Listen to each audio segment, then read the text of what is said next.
Fala galera do site Internacional da Amazônia, meu nome é Leandro Machado Barbosa e hoje nós temos mais um papo de qualidade. Hoje conosco temos um convidado muito especial, um convidado que traz um acervo de conhecimento imenso.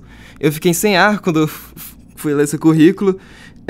Temos conosco hoje João Arroio. João Arroio é graduado em Geologia pela FPA, Aperfeiçoamento em Comunicação e Mobilização Social pela UNB, MBA em Marketing pela FGV e Mestre em Economia pela UNAMA. Atualmente atua como coordenador do projeto de extensão em Economia Solidária e do mestrado profissional em Gestão de Conhecimento da UNAMA, diretor da ISAR e ex da EAP pelo estado do Pará e autor de inúmeras obras acadêmicas. Se a gente for citar todas aqui, a gente fica muito tempo. Bem-vindo, doutor. Eu que agradeço a oportunidade de estar aqui com vocês. Bom, doutor, sabemos da importância que a Amazônia representa para o mundo, desde os seus recursos naturais, desde sua diversidade biológica. Doutor, você pode me falar como a economia solidária ela atua no setor econômico na Amazônia? Olha, a economia solidária, ela, na verdade, é a denominação para um conjunto de atividades econômicas que já existem há muito tempo e estão organizadas a partir não da competição, mas da cooperação. Embora a competição e cooperação não sejam antagônicos, isso é possível haver complementariedades. Mas a cooperação, que hoje não é enaltecida na economia, na verdade é a base da competitividade. É só olhar para o Vale do Silício, por exemplo, lá nos Estados Unidos, que hoje é a região do planeta que mais gera valor agregado, que é uma decisão de cooperação entre todas as grandes indústrias da informática, que resolveram estar no mesmo território para estabelecer conexões, cooperações, etc. Então, a economia solidária ela parte desta lógica. E é a mesma lógica que tem o nosso ribeirinho, que tem o nosso quilombola, o nosso indígena, o nosso caboclo do interior, né? Nós estivemos agora recentemente em Cametá, com um projeto com o Unicef, e constatamos que existe uma economia que, inclusive, circula sem dinheiro, pelas trocas, pela cooperação entre as famílias, e isso há séculos. Então, mostra este potencial e esta identidade da economia solidária com a Amazônia, que também tem no espaço urbano. Então, nesse setor, nessa lógica de cooperação, a gente começa a perceber não somente a cooperação interna, mas a cooperação vindo de fora. E a gente sabe da cooperação entre que o senhor participou também do Instituto Saber Ser com a Unicef. Você pode me contar como é que foi essa experiência? Que tipo de legado deixou essa atividade? Quais são suas futuras perspectivas numa futura cooperação com outras entidades internacionais, algo do tipo? Isso, interessante essa pergunta, porque, de fato, o movimento hoje em torno de uma economia solidária é um movimento internacional, né? Tem uma experiência muito forte em Bangladesh, que lá foi o início da história do crédito para empreendimentos populares, que começou lá com Grameen Bank, com Mohamed Yunus, né? Então isso começou lá em Bangladesh e serviu de exemplo para o mundo todo. O primeiro banco que atendia empreendedores de baixíssima renda, né? Foi o epicentro, então. Começou a questão do crédito e eu aqui tive a oportunidade de coordenar o Banco do Povo de Belém, em 98, 99. Então, a economia solidária ela também é um movimento internacional. Tem a cooperativa de Mondragon, que mobiliza e movimenta 2 bilhões de dólares por ano, né? Então, nós temos iniciativas da França, na Europa toda, em Portugal também é muito forte. Aqui na Argentina tem muitas experiências urbanas de economia solidária. Então, de fato, a economia solidária ela tem essa repercussão global.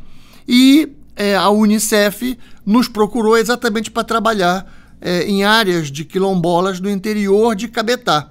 E foi muito interessante porque nós conseguimos conectar, né, exatamente a busca hoje que existe do plano internacional. Se você for olhar os últimos documentos da ONU, desde da Rio 92, com a Agenda 21, né, o Protocolo de Quioto e outras, que entendem o seguinte: olha, para a economia satisfazer a sociedade, é preciso que a sociedade entenda novos parâmetros globais. E daí vem fortemente o conceito de sustentabilidade. Então, o que acontece? Ora, se eu não respeitar o ritmo da natureza e se eu não respeitar a demanda por dignidade humana, eu não vou ter nenhum sistema econômico e daí nenhum sistema político que seja sustentável. Seria praticamente a ideia de entender que existe uma imagem maior. Que existe um objetivo que é o humano global. A humanidade depende de uma economia mais justa, né? Uma economia que trilha um caminho diferente daquele que o pesquisador francês Thomas Piketty demonstrou no seu livro, da sua obra-prima, que é o Capital no século XXI. Então hoje nós temos 0,1% dos mais ricos, 0,1% dos mais ricos, que detém quase a metade da renda do planeta, de outros 3 bilhões e 500 milhões de pessoas. Então, é um desequilíbrio, uma desigualdade que coloca toda a ordem em risco. E nós vemos isso no dia a dia com a questão da insegurança, a violência urbana, né, a quebra de contratos, o desconforto social que nós vivemos hoje. Inclusive, se a gente lembrar, né, o senhor já trabalhou com a questão de ex-diretor agora, ex-diretor da EAP, e aí, se a gente for nessa lógica, tipo, inclusive uma das medidas que a Nações Unidas, enfim, se procura cada vez mais é essa questão dos direitos humanos, de respeitar e tudo mais, ser um valor universal e tudo mais. E aí, você pode me explicar, por exemplo, assim, o sistema penitenciário brasileiro, ele é um que é muito alvo de críticas, ele é um que é muito complexo, muito, enfim, uma construção histórica e social muito grande. A gente vê vários grupos criminosos surgirem a partir do sistema penitenciário e se estabelecer em cima dele. Você pode me contar, por exemplo, você pode me explicar, quando a gente bota o sistema penitenciário brasileiro em frente aos outros do mundo, como ele se sai? O sistema penitenciário brasileiro está em transformação. E eu participei de uma experiência aqui no Pará, né, que eu fui diretor da escola que forma os policiais penais, que foi uma experiência muito positiva. Porque quando nós chegamos lá em 2019, o sistema era praticamente controlado pelas facções. Pra você ter uma ideia, até sombra era vendido para quem quisesse receber a visita da sua família no dia de visita. Então, se quisesse receber a família na sombra, pagava mais caro do que o outro que recebe do sol, né? E uma infinidade de outros mecanismos que, obviamente, que a facção não fazia isso sozinha, tinha que ter alguns parceiros no sistema, a ligação com o Estado, para poder fazer do sistema penitenciário uma fonte de renda importante para eles, né? E agora não tem visita íntima, agora é respeitado toda a demanda, todo o protocolo de saúde, que não era respeitado antes, comida, né, também é todo fiscalizado, balanceado, com verificações externas, né, com auditorias externas. Então, se teve um avanço, né, tanto que, veja só, a criminalidade aqui no Pará caiu mais do que em todo o país, né? Bateu 3 anos seguidos de recorde de queda de criminalidade, porque o escritório do crime é o sistema penal em todo lugar. Porque é onde ele recruta, é onde o dono do crime, o empresário do crime, porque o crime é organizado, o crime é uma empresa. Né? Muita gente pensa que é iniciativa daquele descuidista. Não, tem o descuidista pela miséria, né? Então, tanto na ponta da miséria quanto da ponta de quem vive do crime, como indústria, a economia o modelo da economia tem um papel fundamental. Então, e aqui no Pará, essa iniciativa do sistema penal casou com a iniciativa da Secretaria de Cidadania, que são os Territórios pela Paz. Por quê? Com a experiência da Ciudad Juárez do México, com a experiência de Medellín, o que se trouxe para o Pará? Qual é a causa, o que alimenta o narcotráfico nas periferias? A miséria, né? A falta de educação. A violência estrutural. As famílias desagregadas. Então o menino, para ganhar R$50, ele faz o avião, ele faz qualquer negócio, né? Agora, nas principais áreas de criminalidade, agora nós temos opção de arte, educação, trabalho e renda, né, atendendo. Na cabanagem não entrava nem correio, não entrava carteiro, porque as organizações não deixavam entrar. Agora está entrando, né? E está mudando a vida das pessoas. E as pessoas estão valorizando porque viver sob o tráfico também é viver sob um Estado autoritário escravocrata. Eles implantam uma outra economia. É um poder paralelo. Totalmente. Né? É paralelo porque coexiste, né? Então ele, na verdade, disputa cada cidadão com o Estado oficial. Acontece que o Estado oficial omite áreas importantes, como educação, saúde, e o crime entra nessa brecha. Atende, mas exige a fidelidade de trabalho. Então isso realmente é uma realidade. Ou seja, ou a gente cria uma economia solidária, uma economia que garanta dignidade para todos, tá? Ou a gente vai viver com o crime tanto na parte da miséria quanto do topo da pirâmide. Porque no topo da pirâmide também tem muito criminoso, né?